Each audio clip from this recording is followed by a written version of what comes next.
कर्जा भी बढ़ गया, तकलीफें भी बढ़ गई, बहुत दुख भी बढ़ रहा है, कहीं परिवार सही नहीं चल रहा है, तो प्रयास करते रहा करो। हफ्ते में एक बार एक चावल का दाना जल के पात्र में डाल लिया, एक काली मिर्च जल के पात्र में डाल ली और उस जल को ले गए, थोड़ा सा चंदन का छींटा डाल दिया, ले जाकर शिव जी को समर्पित कर दिया।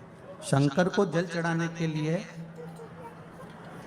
5 स्थान हैं जहां शिव को जल चढ़ाया जाता है और शंकर उस जल को स्वीकार करते हैं, जिसको पंचगंगा कहा गया। 5 स्थान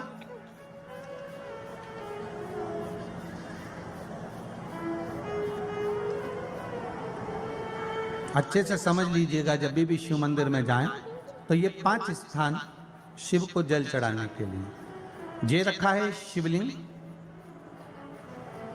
गोल जलाधारी, ये चरण जहां से पानी नीचे की ओर जाता है। शंकर भगवान के 13 बच्चे हैं, 13 की 13 बच्चे, शिव जी का संपूर्ण परिवार, 33 कोटि देवता, 64 योगनियां, सब शिवलिंग के आसपास में।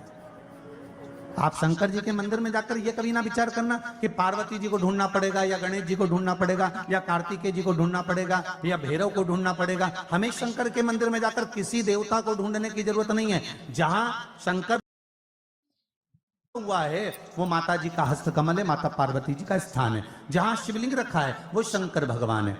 जहां जलाधारी है उस जलाधारी के पास में जहां पानी बहता है बीच में अशोक सुंदरी का स्थान है। जहां से पानी बह रहा है उसका राइट भाग, वहां गणेश जी का स्थान है, लेफ्ट भाग कार्तिकेय जी का स्थान है। शंकर भगवान के ऊपर जो जल गिर रहा है वो शंकर भगवान की 5 लड़कियां, जया, विषहरा, शामली बारी, दौतली, देव, ये शंकर जी की 5 बेटियां ऊपर हैं। जहां से पानी बहकर उस निकासी से, जहां नाली बनी रहती है, पानी जहां से निकलकर बाहर मंदिर के जा रहा है वो 33 कोटि देवताओं का स्थान है। इसलिए सारे मंदिरों की परिक्रमा हो सकती है पर शंकर जी के मंदिर की परिक्रमा नहीं करते, क्योंकि वो जल जो जा रहा है वो 33 कोटि देवताओं का स्थान है, उसको हम लांघ नहीं सकते। वो स्थान जल चढ़ाते समय आप इसका स्मरण रखें।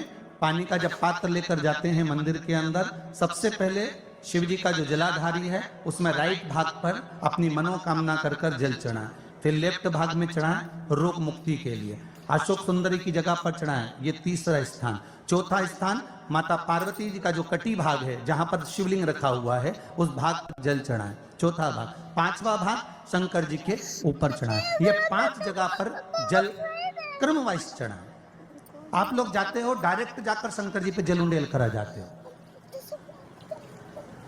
सीधे गए और शिव जी पे जाकर आपने जल चढ़ा दिया।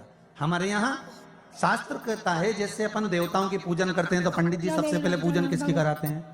जम के बोलो जरा, गणेश जी की। गणेश जी के बाद पूजन कराते कराते कराते कराते कराते कराते आगे के सारे देवता कराते कराते कराते कराते फिर इन पर पहुंचते हैं। आप डायरेक्ट मूल पूजन कराते कराते कराते कराते कराते कराते आगे के सारे देवता कराते कराते कराते कराते फिर मूल पूजन पर पहुंचते हैं। आप डायरेक्ट मूल पूजन पे पहुंच जाते हो।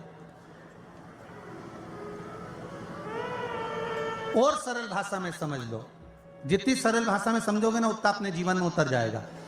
इस छत के ऊपर आपको चढ़ना है, निशानी रखी है,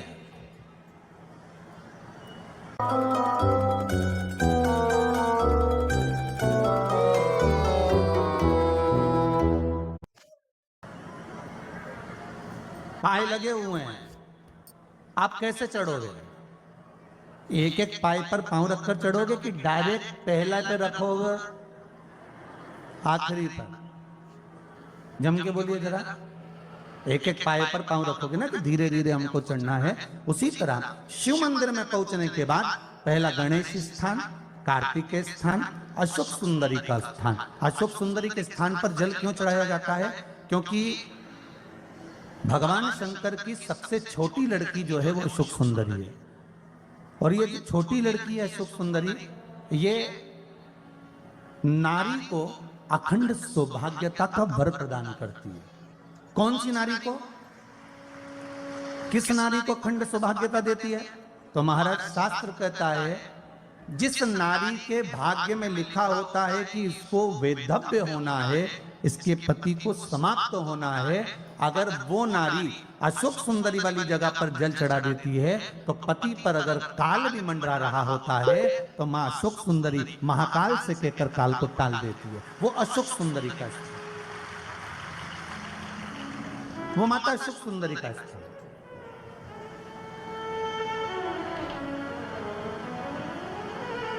जल चढ़ाने का एक नियम है। यहां जल चढ़ाया, फिर कार्तिकेय बाबा को चढ़ाया, फिर अशोक सुंदरी को चढ़ाया, फिर कटी भाग पर। ये कटी भाग बड़ा विशेष भाग है महाराज, बहुत बहुत ध्यान दीजिएगा। जिस पति और पत्नी में विवाद होकर अदालत तक बात पहुंच गई है और तलाक तक की नौबत आ रही है, महाराज उनको जोड़ने के लिए ये कटी भाग मूल होता है। कौन सा कटी भाग? जहां पर शिवलिंग रखा है, जहां शिवलिंग रखा है ये कटी भाग मूल होता है। कहते हैं 5 सोमवार लिंग पुराण वर्णन कर